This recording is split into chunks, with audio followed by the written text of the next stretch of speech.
cela reste une déclaration profondément émouvante de nos valeurs. Elle n'a jamais été aussi pertinente qu'aujourd'hui. La monarchie n'a pas tremblé à cause d'une rumeur. Elle a tremblé parce que le prince William et la princesse Anne se sont avancés ensemble et ont confirmé la tragique vérité que le palais avait tenté de dissimuler. Les projets d'abdication du roi Charles n'étaient plus une simple éventualité.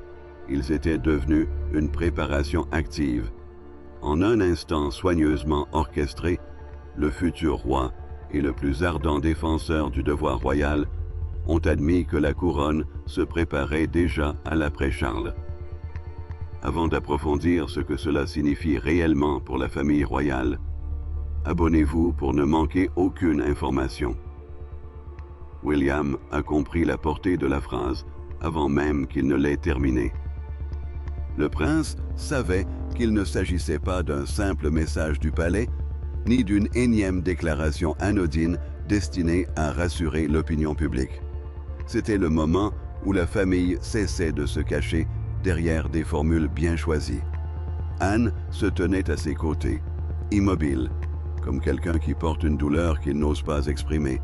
Elle ne semblait pas brisée, ce qui rendait la situation encore plus inquiétante. Les préparatifs de l'abdication du roi, c'est-à-dire la préparation officielle du retrait du monarque du trône, étaient passés des discussions privées aux actions concrètes du palais.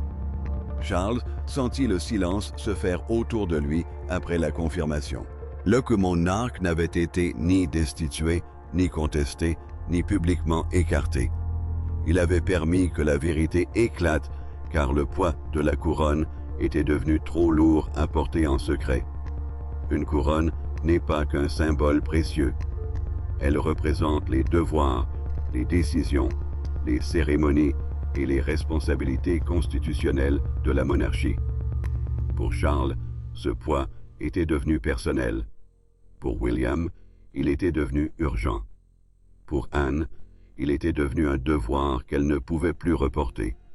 La réunion familiale d'urgence a tout changé. Les membres les plus importants de la famille royale furent informés que Charles ne pouvait plus assumer seul l'intégralité des responsabilités constitutionnelles et cérémonielles.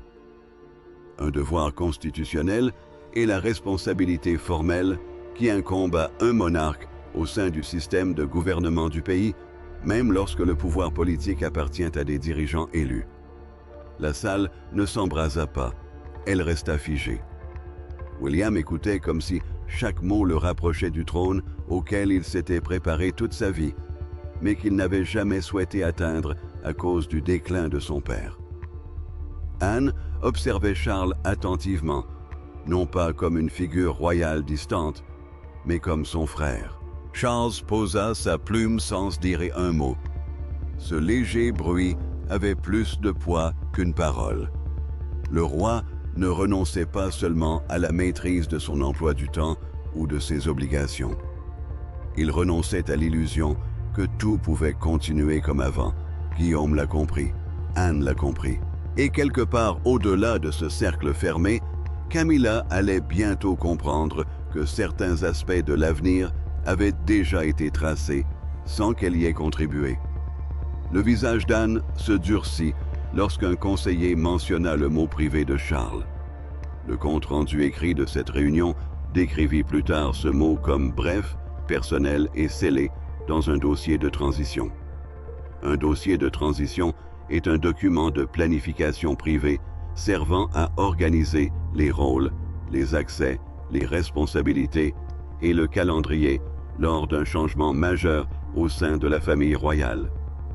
Il précisait ce que William hériterait en premier, ce qu'Anne superviserait et ce à quoi Camilla perdrait l'accès une fois le processus d'abdication enclenché. William ne célébra pas. Le futur roi semblait ébranlé par l'autorité même qui s'avançait désormais vers lui. Anne ne laissa rien paraître. La princesse comprenait que le deuil pouvait attendre, mais pas la monarchie. Charles garda le silence, et ce silence révélait à tous la même vérité dévastatrice. La tragédie n'était pas l'existence d'un plan. La tragédie était que la famille en soit arrivée au point où le confirmer paraissait moins dangereux que de le nier. Et tandis que le palais assimilait la confirmation, tous les regards se tournèrent vers ceux dont l'avenir venait d'être bouleversé. Derrière le discours officiel se cachaient 4 personnes prises au piège d'un instant impossible. Charles n'était pas seulement un roi confronté aux limites de son règne. Il était un père voyant son fils se rapprocher du trône. William n'était pas seulement l'héritier de la couronne. Il était un mari, un père et un futur monarque contraint de garder son calme tandis que l'histoire s'abattait sur lui. Anne était inébranlable, mais même l'acier peut porter le poids du chagrin. Charles avait passé des mois à dissimuler son projet d'abdication dans des documents confidentiels, lors de réunions discrètes et en utilisant un langage contrôlé au palais. L'abdication signifie qu'un monarque renonce au trône. Pour Charles, même se préparer à cette éventualité revenait à admettre que le règne qu'il avait attendu toute sa vie pourrait s'achever avant que son cœur ne soit prêt. Le roi voulait le contrôle, il voulait la dignité. Plus que tout, il voulait que William hérite de la force et non du chaos. William savait que la préparation faisait partie de sa vie, mais cette fois, c'était différent. Le prince avait été éduqué depuis son enfance au devoir, au silence, au service et au sacrifice. Pourtant, se préparer à la royauté n'est pas la même chose que de la sentir s'abattre sur vous avec une rapidité brutale. Une réunion d'information constitutionnelle, c'est-à-dire une réunion formelle sur les devoirs du monarque au sein du gouvernement et de la vie nationale, était déjà en préparation. Une chaise avait été placée à côté de la place habituelle de Charles. Cette chaise disait tout haut ce que personne n'osait dire à voix haute. L'avenir n'attendait plus à l'extérieur. Il était entré dans la pièce. Anne sentit la vérité la transpercer plus profondément que quiconque ne l'aurait imaginé. Elle avait protégé Charles d'une manière que le public n'avait jamais vue, se tenant à ses côtés lorsque la pression montait et parlant avec fermeté lorsque la faiblesse menaçait l'ordre familial. Mais la princesse comprenait aussi que la monarchie ne pouvait pas être protégée en faisant semblant. Si Charles ne pouvait prononcer lui-même ces mots douloureux, Anne l'aiderait à les porter. Elle aimait son frère, mais elle aimait suffisamment la survie de la couronne pour affronter ce qu'il fuyait. Camilla ressentit la trahison avant même qu'on la lui explique. La reine consort comprit que Anne et William en savaient plus qu'elle, et son silence devint plus glacial que n'importe quelle déclaration publique. Elle n'avait pas besoin de crier pour exprimer sa douleur. Son silence en disait long. Pour Camilla, il ne s'agissait pas seulement de la santé de Charles ou de l'avenir de William. Il s'agissait d'accès, d'influence et de la découverte terrifiante que la fin du règne du roi se jouait sans qu'elle en ait la pleine maîtrise. Anne avait personnellement examiné une partie du dossier d'abdication, selon un compte rendu officiel du palais, établi pour les archives familiales. Un dossier d'abdication est un ensemble de documents confidentiels détaillant les changements prévus si un monarque se prépare à abdiquer. Son approbation conférait au projet une gravité qu'aucun refus ne pouvait effacer. William n'avait pas sollicité ce pouvoir. Mais une fois qu'Anne a soutenu le processus, le palais a compris que la confirmation n'était plus motivée par la panique. C'était une vérité maîtrisée. Charles sentait se rapprocher inexorablement les conséquences à venir. Le Curuy avait tenté de protéger tout le monde en retardant l'admission. Mais ce retard n'avait fait qu'alourdir le moment. William portait le fardeau de ce qui allait suivre. Anne, quant à elle, souffrait d'avoir à avouer la vérité de force. Camilla était encore sous le choc d'avoir été exclue d'une décision qui, selon elle, aurait dû lui être soumise en premier. Pourtant, rien de tout cela n'a commencé par une réunion. Tout a commencé par un incident que Charles ne pouvait plus effacer. Un moment si silencieux et si dévastateur que William et Anne n'ont plus jamais regardé le roi de la même façon. Pour comprendre pourquoi ils ont finalement confirmé la vérité, il faut revenir au moment qui a fait sortir le palais du silence.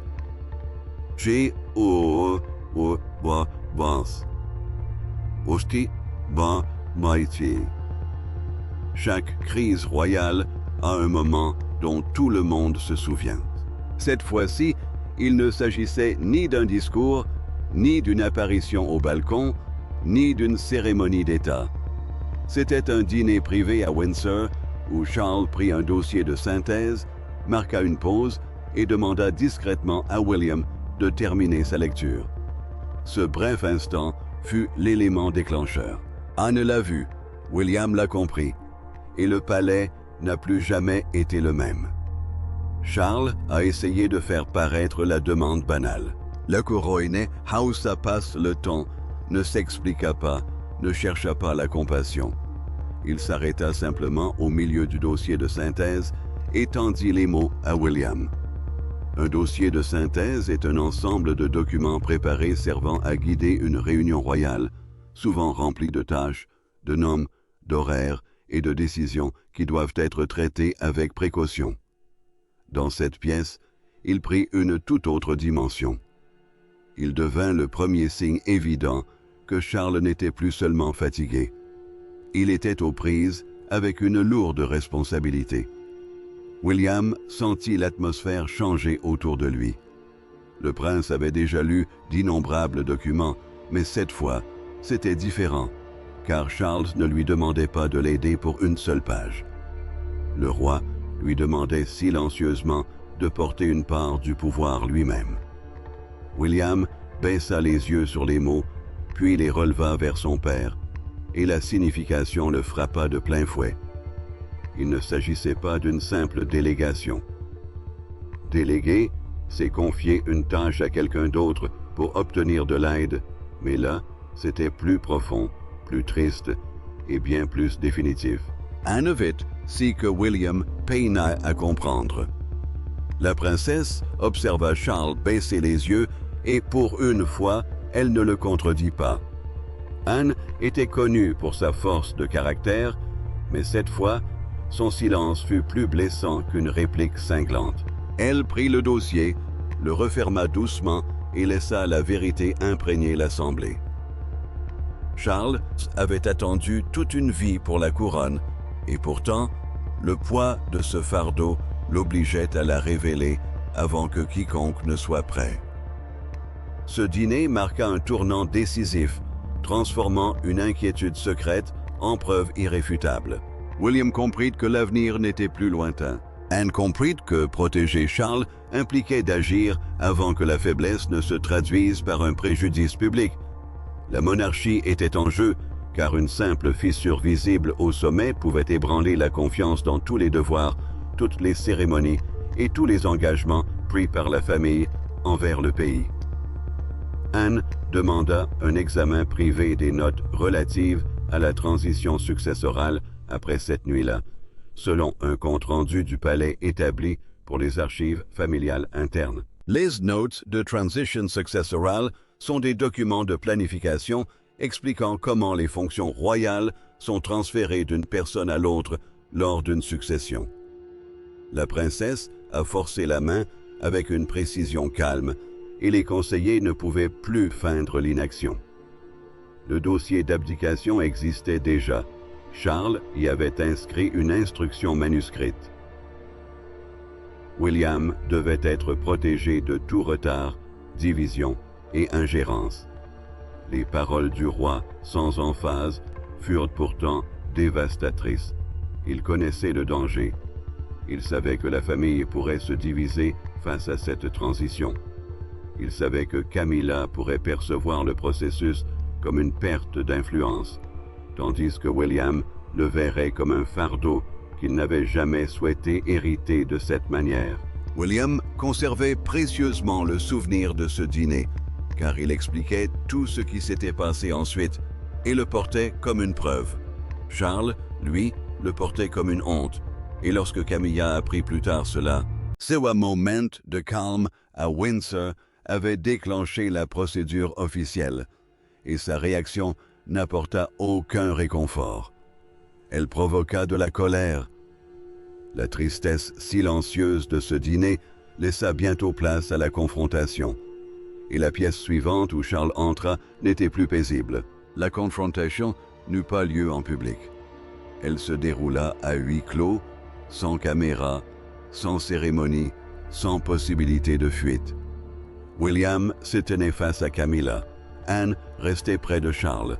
L'atmosphère se tendit, la vérité devenant enfin inévitable.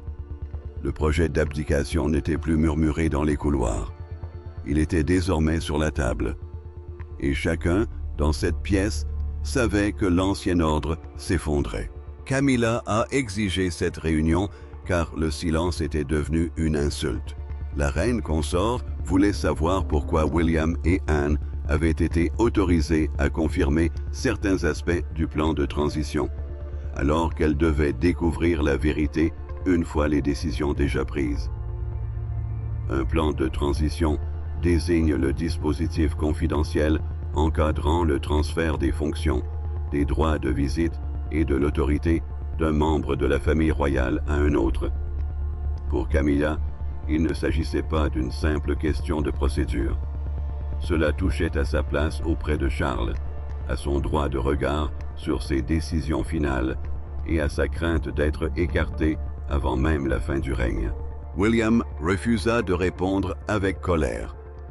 Le prince savait qu'une seule phrase malheureuse pouvait transformer le chagrin en guerre.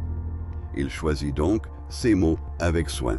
Il expliqua à Camilla que personne n'agissait par ambition, mais parce que Charles était arrivé à un point où le retard lui nuirait davantage que l'honnêteté.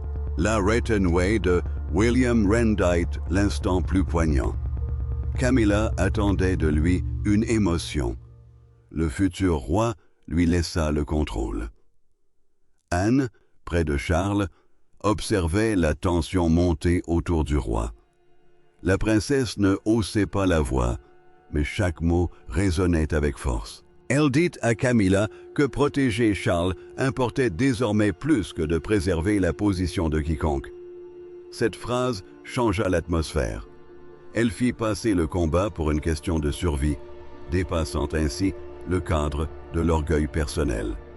Une position royale, c'est-à-dire la place et l'influence officielle d'une personne au sein de la monarchie, ne pouvait plus primer sur la santé, la dignité et l'avenir du monarque. Charles prit enfin la parole et la salle retint son souffle. Le roi admet, lors d'une conversation familiale enregistrée, avoir autorisé William et Anne à confirmer les préparatifs d'abdication, car il ne pouvait plus assumer seul cette responsabilité. Les préparatifs d'abdication désignent les démarches entreprises avant qu'un monarque ne quitte officiellement le trône.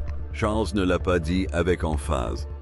Il l'a dit comme un homme las de rassurer tout le monde, alors qu'il s'effondrait silencieusement sous le poids des responsabilités. Camilla est restée immobile un instant. La reine consort a entendu l'aveu, mais la blessure la plus profonde est venue de ce qui a suivi. Une page scellée du dossier limitait son rôle pendant la transition, signifiant clairement qu'elle n'aurait aucun contrôle sur l'accès aux décisions royales finales de Charles. Une page scellée est une partie protégée d'un document privé, généralement réservé à certaines personnes de confiance. Pour Camilla, cette page n'était pas un simple bout de papier, c'était une porte verrouillée. William a regardé Charles, et le prince a compris pourquoi son père avait tant attendu avant de parler. Le roi ne cherchait pas à blesser Camilla, il essayait d'empêcher que la transition ne s'enlise dans des luttes personnelles. Anne l'a compris aussi. La princesse avait vu suffisamment de dégâts au sein de la famille royale pour savoir qu'un pouvoir mal défini engendre des pressions. Et la pression détruit les familles avant les institutions. Charles repoussa sa chaise et personne ne l'arrêta. Le roi quitta la pièce le premier, non pas comme un homme fuyant le conflit, mais comme un monarque démontrant discrètement que l'ancien équilibre était rompu. Camilla resta en arrière, sous le choc. William demeura immobile, portant l'avenir sur ses épaules. Anne garda son calme, mais son silence laissait présager la vérité qui se cachait derrière cette confrontation. Mais la confrontation n'était que la façade. Derrière se cachait un système de contrôle implacable, et une personne exerçait une influence insoupçonnée. La princesse Anne n'avait pas besoin d'un trône pour imposer son autorité. Le silence, la discipline et une loyauté à toute épreuve, capable d'effrayer ceux qui se nourrissaient du chaos, lui suffisaient. Tandis que Charles s'affaiblissait et que William se préparait, Anne devint le trait d'union entre un règne déclinant et un règne à venir. Elle ne recherchait pas le pouvoir, c'est ce qui la rendait d'autant plus puissante. Et, lorsqu'elle posa la main sur le dossier de transition, même Camilla comprit que l'équilibre avait changé. Anne accepta le rôle parce que Charles lui faisait confiance à une époque où la confiance était devenue rare. Le roi savait que sa sœur ne le flatterait pas, n'édulcorerait pas la vérité et ne permettrait pas à la famille de transformer son déclin en une lutte d'influence privée. Un calendrier de transition interne désigne un calendrier privé établi au palais pour le transfert des responsabilités, des réunions et de l'autorité d'un membre de la famille royale à un autre. Pour Charles, ce calendrier a préservé sa dignité. Pour William, il a préservé son avenir. Pour Anne, cette ligne de démarcation s'est dessinée entre l'ordre et l'effondrement. William s'appuyait sur Anne car elle le traitait comme un homme et non comme un héritier blessé. Le prince n'avait pas besoin d'un réconfort déguisé en protocole, il avait besoin d'honnêteté.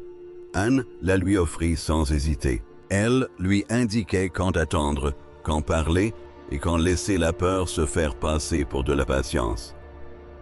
La couronne, symbole du devoir et de l'autorité royale, s'approchait de lui plus vite que prévu, mais la princesse refusait qu'il la reçoive sans y être préparée. Le contrôle d'Anne n'était pas purement cérémoniel.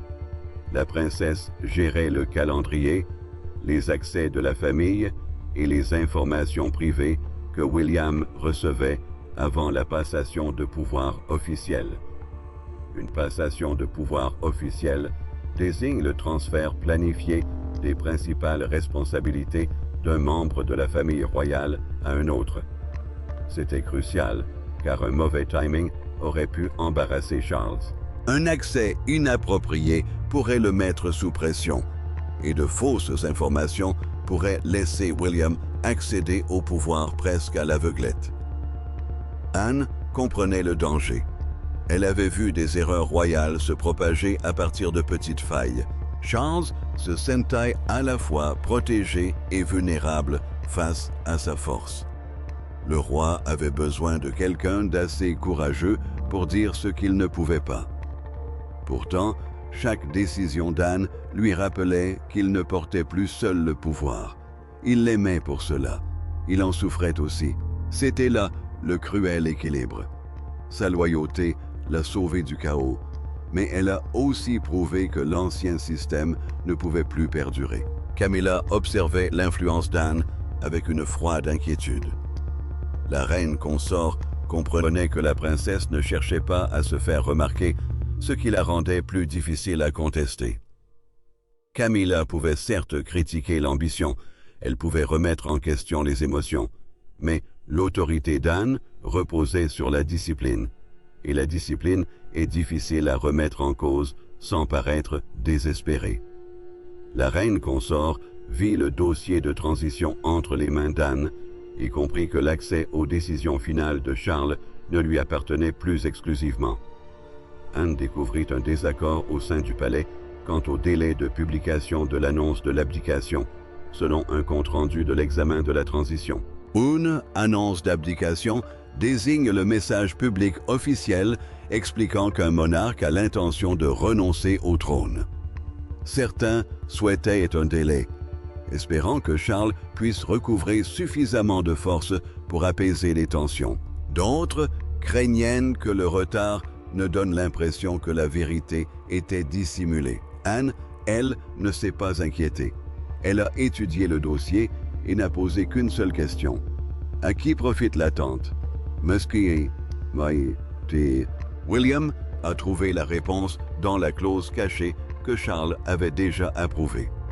Le prince a été autorisé à entamer les séances d'information sur la transition avant même qu'une date d'abdication ne soit annoncée publiquement. Une clause est une instruction spécifique inscrite dans un document plus long. Cette simple phrase a tout changé. Cela signifiait que William pouvait se rapprocher du trône avant même que le monde comprenne pleinement pourquoi. Cela signifiait qu'Anne pouvait le préparer sans avoir à demander la permission à ceux qui souhaitaient ralentir le processus. Et cela signifiait que le choc de Camilla ne faisait que commencer. Anne ferma le dossier et chacun comprit que la phase suivante avait déjà commencé. Charles avait fait confiance à son jugement. William avait accepté ses conseils. Camilla avait vu l'équilibre se rompre. La machine de contrôle se mettait désormais en marche discrètement sous le poids du chagrin familial. Et dès que William participerait à ces réunions d'information, le palais ne pourrait plus prétendre qu'il s'agissait d'une simple affaire familiale. Les répercussions ne se sont pas manifestées par des cris. Elles se sont fait sentir par de petits changements qui ont paru énormes. Une chaise a été déplacée. Une liste de briefing a été modifiée. Un secrétaire particulier s'est adressé d'abord à William, puis s'est interrompu trop tard. Charles l'a remarqué. Camilla l'a remarqué. Anne avait tout remarqué. La monarchie n'avait pas annoncé de date, mais au sein du palais, le rythme du pouvoir avait déjà basculé du roi qui s'apprêtait à quitter le trône à l'héritier qui attendait. William a commencé à assister aux réunions de transition autrefois réservées uniquement à Charles, et personne dans la pièce ne prétendait que c'était normal. Le prince était assis près du roi, assez près pour montrer son soutien, mais aussi assez près pour révéler la vérité. Une réunion de transition est une rencontre privée où sont planifiés les futurs devoirs, emploi du temps et responsabilités royales avant un changement majeur. Pour William, ces réunions n'étaient plus un entraînement, mais une répétition générale d'une vie qui arrivait trop vite. Charles regarda son fils répondre à une question avec une autorité calme, et la douleur ressentie faillit se lire sur son visage. Le courroie éprouvait du soulagement car William était prêt. Mais il ressentait aussi un profond chagrin car cette préparation signifiait que son propre règne commençait à décliner. Chaque parole posée du prince rassurait la monarchie, mais rappelait aussi à Charles que la couronne lui échappait peu à peu. Ce contraste rendait l'atmosphère pesante. Le succès de William ressemblait à une perte pour son père. Anne Est restait proche des lieux, car la discipline était la seule chose qui empêchait la famille de transformer la passation de pouvoir en champ de bataille. La princesse savait qu'une rencontre imprudente, une conversation houleuse ou une fuite d'informations pouvait transformer le chagrin en scandale. Une passation de pouvoir désigne le transfert planifié des responsabilités d'une personne à une autre, et dans ce cas précis, c'était crucial car la dignité de Charles, l'avenir de William et la stabilité de la monarchie étaient intimement liés. Anne était attentive au moment opportun. Elle veillait aux opportunités. Elle observait les visages.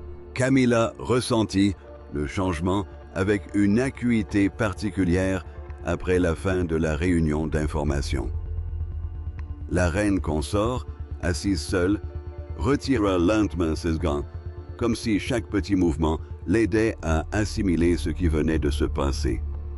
Autrefois, elle était au cœur des décisions privées de Charles, mais désormais, les choix définitifs concernant son règne étaient filtrés par Anne et William.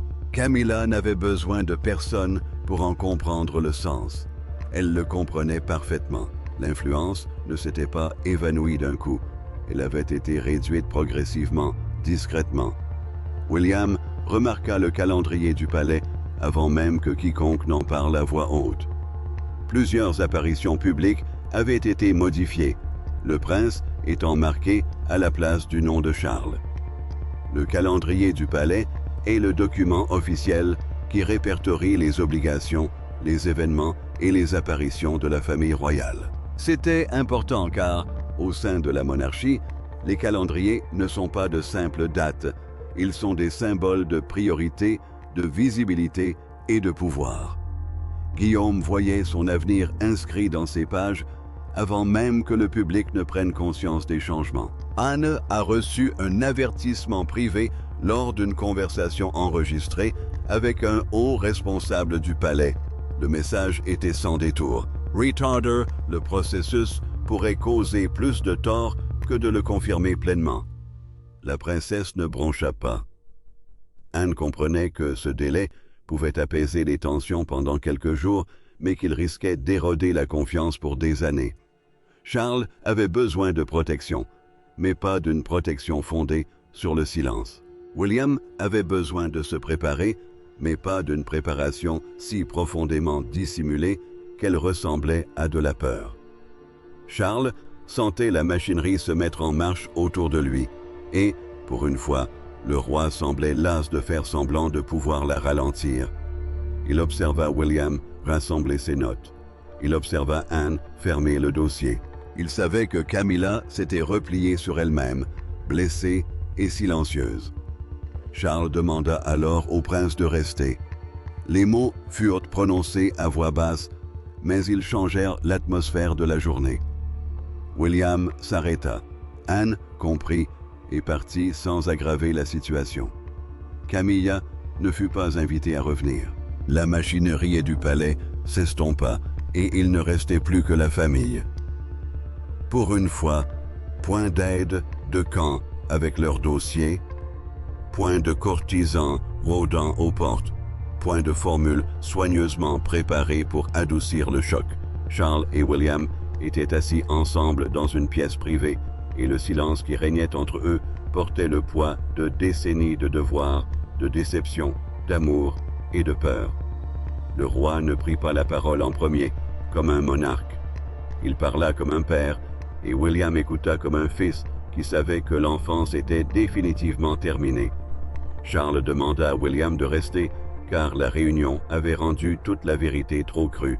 L'écureuil avait observé son fils parler avec une autorité calme, et ce calme l'avait à la fois réconforté et blessé. Une réunion de transition désigne une réunion privée où sont planifiées les futures fonctions royales avant le transfert officiel du pouvoir. Pour Charles, cette rencontre prouva que William était capable d'assumer cette responsabilité. Pour William, elle prouva que son père était plus que jamais prêt à lâcher prise. William était assis en face de Charles et ne le pressait pas. Le prince comprit qu'il ne s'agissait plus de papier, d'horaire ou de contrôle du palais. Le projet d'abdication était devenu une affaire personnelle. L'abdication signifie qu'un monarque renonce au trône et, pour cette famille, ce mot n'avait plus une connotation juridique. Il évoquait une perte. Charles ne parlait pas d'une procédure. Il confiait à son fils les ravages que la peur lui avait causés. Charles admit la vérité lors d'une conversation privée consignée dans les archives familiales. Le roi expliqua à Guillaume qu'il craignait de lui laisser une monarchie affaiblie, marquée par la division, la méfiance et des conflits privés trop nombreux qui empiétaient sur la vie publique. Il ne craignait pas les capacités de Guillaume, mais les dégâts qui l'attendaient. Le prince perçut la douleur qui se cachait derrière ces mots, et pendant un instant, le futur roi ne trouva pas de réponse à la hauteur. William répondit en fils, non en héritier. Le prince confia à Charles qu'il craignait davantage de voir son père disparaître sous le joug du devoir que le trône lui-même. Cette confession a transformé l'atmosphère. Elle a balayé les cérémonies et les hiérarchies. Un héritier royal est celui qui est le prochain sur la liste pour accéder au trône. Mais à cet instant précis, William ne pensait pas à l'héritage.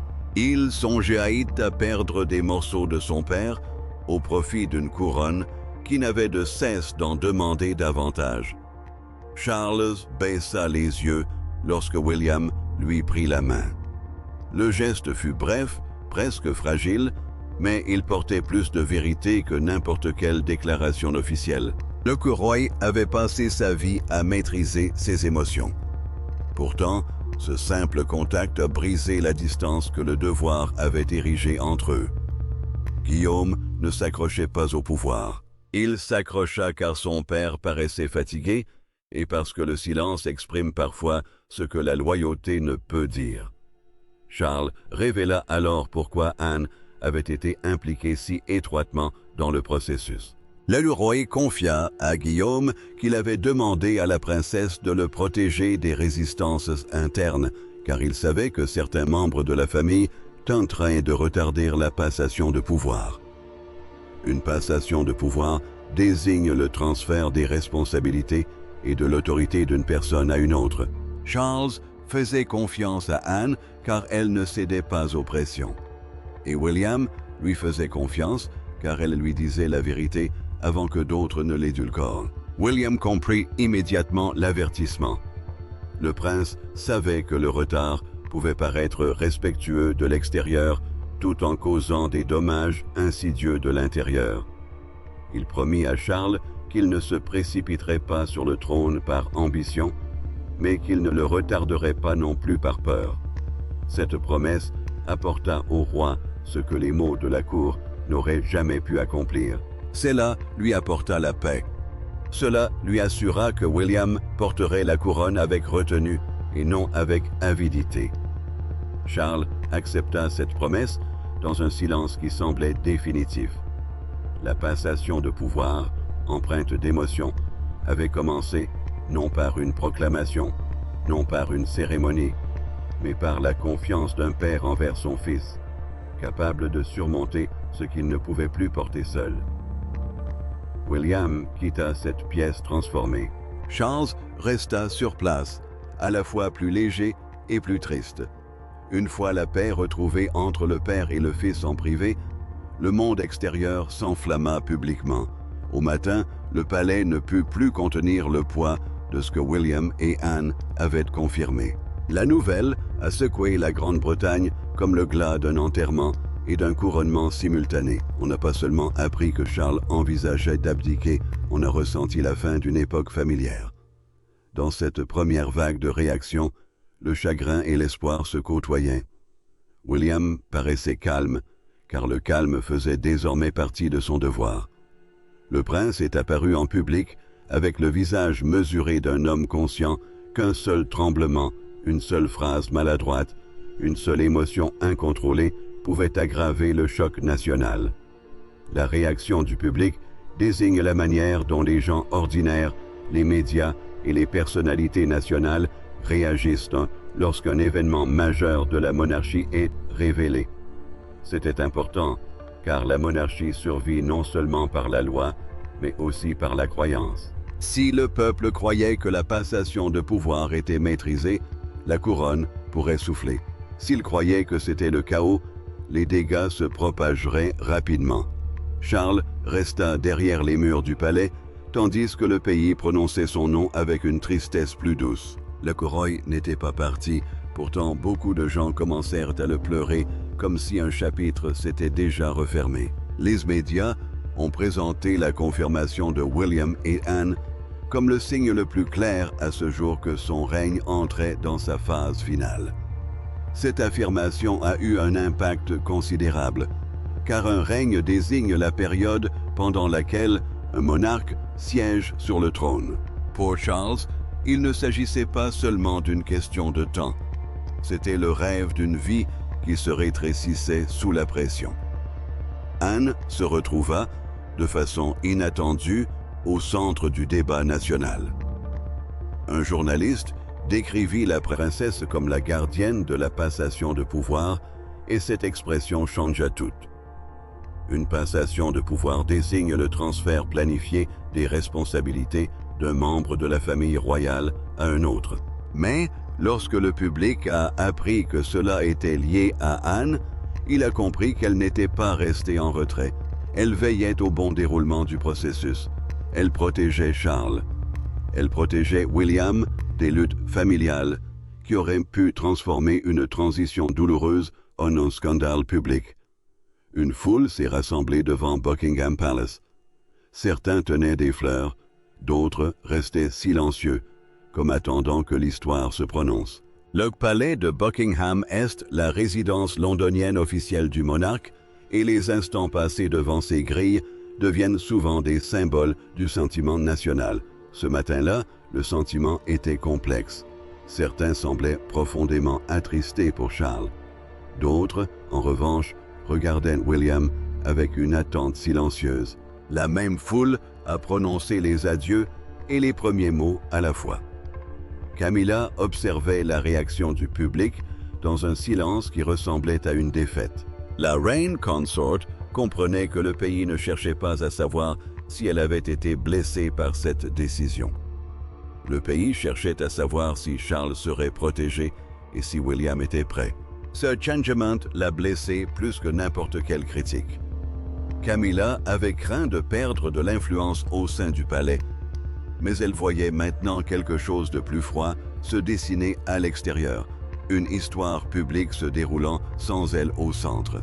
William a ressenti une certaine tension lorsque le nom de Charles a été mentionné lors d'un bref échange avec le personnel du palais. Le prince gardait un visage impassible, mais ses proches percevaient la douleur derrière cette maîtrise.